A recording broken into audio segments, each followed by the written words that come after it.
Okay, what's up? How you doing? We are in Westminster, London. No, we're not. Where are We're in Doha. Actually, we're in a garage, or a garage, as us Americans would say, in Luton. He's right. With top tier Okay, my bad. green screen technology, CGI, what we've always been using for all of our vlogs, and we're not actually in London. He's right. He doesn't travel the world. He vlogs in a garage in Luton in front of a green screen, and he just has a very conscientious friend who's good at video editing. Or we might actually be in London. Westminster. Londonistan. So, I saw this thing on television, a 10-minute piece on BBC Travel Show, presented by Adi Adepitan, and it was on Oh, that's the Paralympian basketballer. Yeah. BBC guy, super cool. Does he have dreadlocks or braids or? He's a locksman, you know. Okay. Anyway, right. Back to the question. Right, so I saw this news piece on the rise of veganism, and I thought of you. Because it was saying that London was like a hub in the world for this new cool, this hip craze of veganism, several 100% increase in the UK, more women than men in terms of uptake. And then I thought about little old Mohammed Haraldez and his vegan Thai company. Vegan Thai company, by the way, does not mean he sells vegan Thai food. Edible Thai food. like vegan... Or edible Thailand food. Yeah. I get what you're saying. Vegan Okay. chicken pad thai and stuff like that. No, he actually sells vegan neckties, right? Neckwear, yeah. Neckwear, okay, neckwear. But you started this business how long ago? 11 years ago. 11 years ago. Yeah. Okay, so have you seen a rise in 11 years? In veganism? Yeah.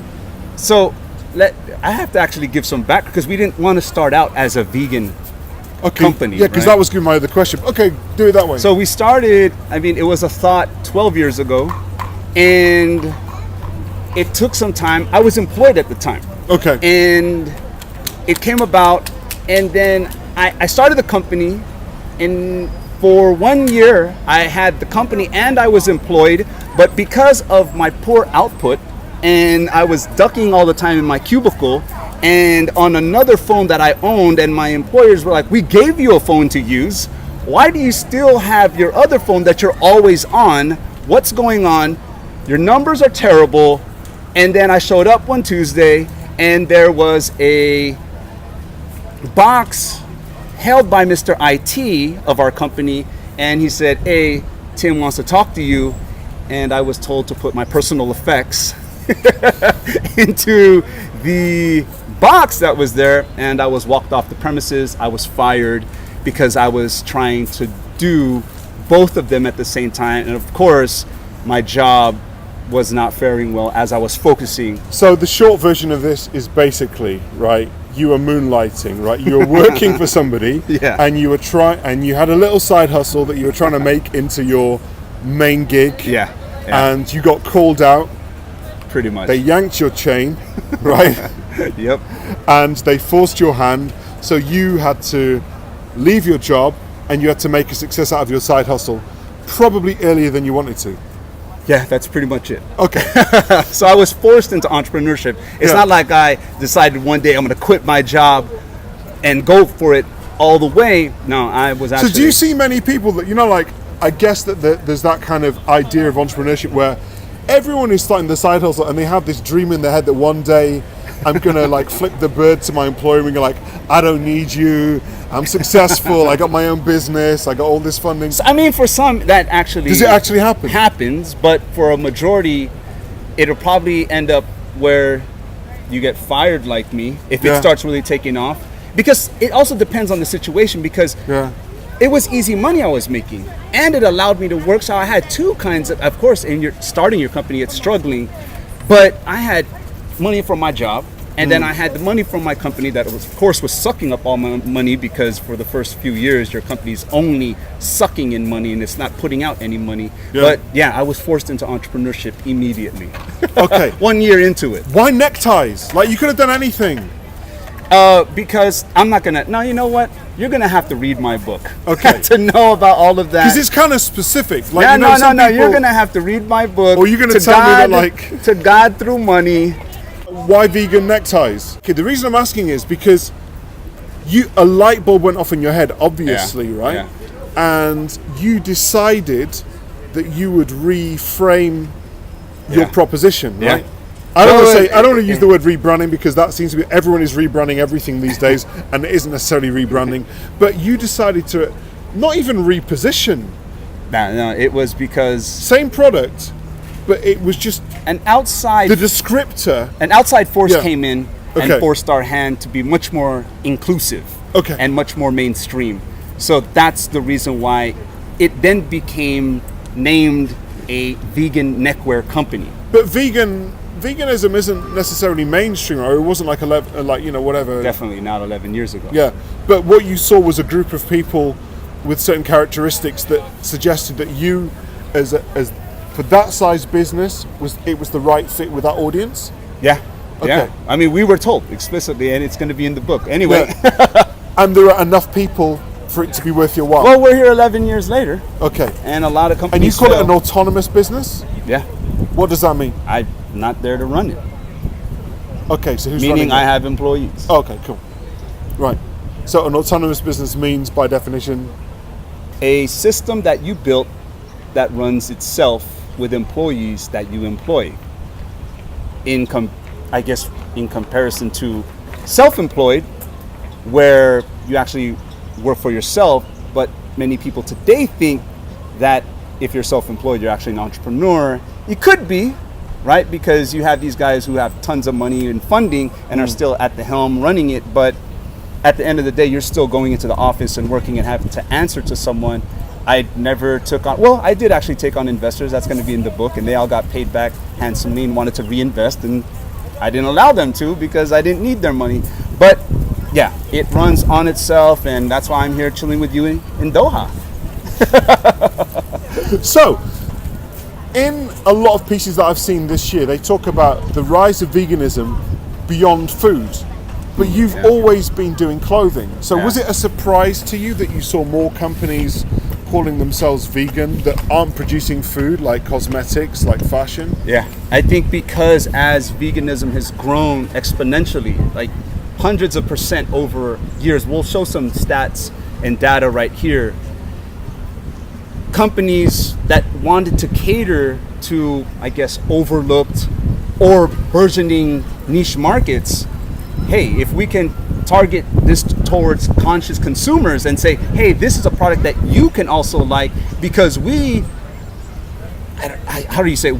actually cater to your needs, and we know that you exist, and we are serving you, and you feel, oh wow, they're talking to me, and you build this personal connection. So yeah, over the years, yeah, we've seen that, and you see, if you go online, you look up vegan clothing, vegan shoes, you'll see all kinds of different, Vegan Neckwear, which is my company, you'll see that there's just more and more growing and more products. Veganism, is that a dietary choice, a lifestyle choice, a political standpoint, a state of mind? It could be a lot. An experience? Yeah, which of those is it? There's a whole lot. There's a whole bunch, right? For some, because there's like casual vegans. Yeah. Then there's all kinds of different levels of vegans, just like in terms of Democrats, Republican, or here in the Labor Party, you got someone extreme, someone not. So you might have someone that's vegan, but they're diehard, well, you can't say they're diehard vegan, but they're majority vegan, but they might eat a piece of cheese every now and then.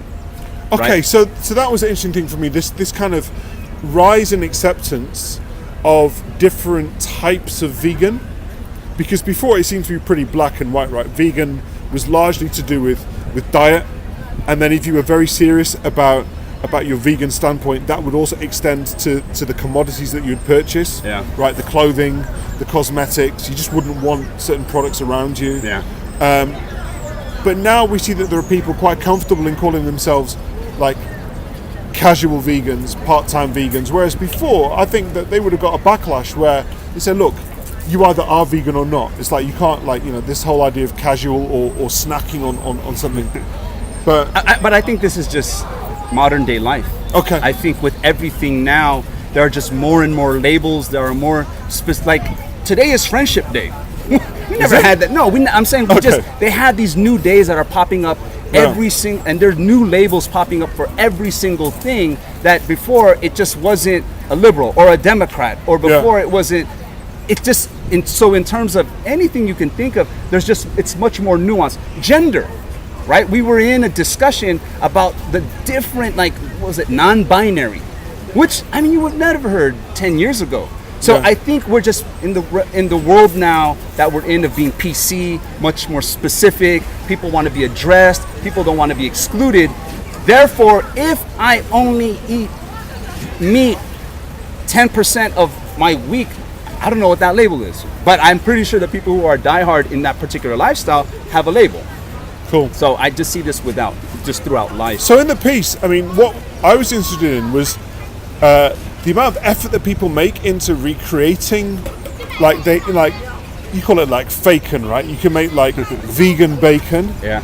There was a vegan fish and chip shop where they got like a banana flower bud. Yeah. And they soaked it in salt water and sunfire, and then they were putting it in batter and deep frying it, so you had the texture and the taste of fish. And then there were like people clubbing and partying and getting like high off being a vegan. Yeah, no, it was like. My pleasure is kombucha. I'm king kombucha now, right? But do you see this going anywhere else? Do you think it's going to be a fad, or do you think this is going to be something that's here to stay? I think this is here to stay. When you look at Google and their infusion of capital into meatless meat, and a lot of people becoming very conscious of animal welfare and the rise in CO2 and being kind to all beings, and people just being much more accountable for their actions. Yeah. I myself, because of our association with veganism, I've become very, very choice with my products. How many times, like the frequency, what kind, is it fair trade in all of my products and everything that I do in terms of my living, whether it's clothes, whether it's food, whether, what kind of coffee I'm consuming. People feel the need to, I don't know if it's that we've been guilted into thinking that, man, we're destroying our world, or we're destroying our planet. Therefore, if anyone's supposed to take care of it, it should be us. And that's why people are just being much more thoughtful in every aspect of their life. Okay, so here's the thing, right? If you've got two niche areas, halal and veganism, right? Halal, in the general sense, the religious sense, means permissible, what you're allowed to do. But how most of us understand halal in everyday lived experience is to do with meat products, right? The absence of alcohol and knowing the origin of those meat products, and obviously the absence of pork, right? Yeah. And veganism is the absence of meat and dairy. Just sentient being derivatives. Okay. But what are the gens? Are the gens the ones, because it's like I don't even know Indian cooking? They don't even use garlic. They don't use like roots. Oh, Jains. Yeah. I don't know, man. I don't. So they use asafoetida that has a difference. I'm probably going to get called out, but we should probably do wikis before, but you can tell that we basically freestyle most of these vlogs, right? So we end up having to there's that moment where you kind of cringe when you're typing in, did I get it right? Or was it like one of those kind of uncle down the pub things where it's like, I hear them, so, helicopters. Right, so people tell me that halal is here to stay. I'm kind of glad about that, because I've got a book coming out called Halal Branding. And I can see why it's here to stay. So for a similar reason, you think that veganism is here to stay in its way, shape and form of development. Do you think, though, because of the code of practice and because halal isn't just about meat products, do you think that vegans could steal some miles on halal and basically convert people from halal lifestyle to vegan lifestyle? Yeah, okay. Definitely, because it's just being much more rigorous on yourself in terms of what you eat, what you consume, what you purchase.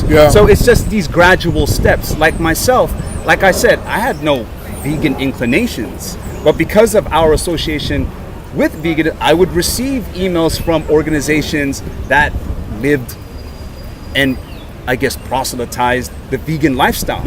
And you would see the different facts, the different data on why being a vegan was an excellent lifestyle choice, and it would deeply affect me. Okay, so I just want to recap, just in case, because sometimes I know that I kind of go off on a tangent.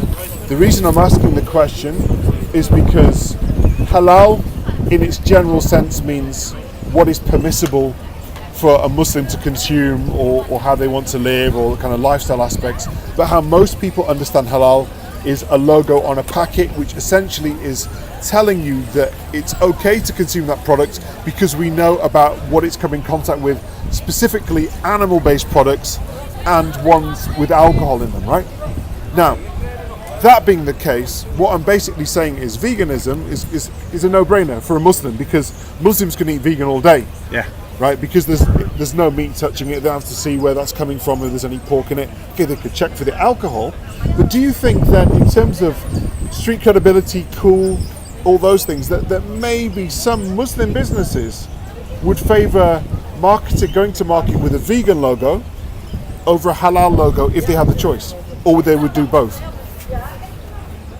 I mean, more logos means more money that you have to pay, right? True. And more scrutiny, and your expenses go up, which decreases your margins, and business is all about margins. It's got to be worth your while in terms of like getting the PR for your business, that you're associated with a certain community, that you actually get the sales. So do your homework basically before you just like sink all of your money in certification and certificates. It's a bit like if you're applying to have a job in a certain industry, right? Think how many qualifications you need. Too much is never a good look, and too few isn't a good look either. Yeah. You know what? With all that talk, I'm kind of thirsty. You want to grab a kombucha? But thank you for watching our vlog, and signing out from beautiful London, England. Take care and be awesome. Peace. Peace.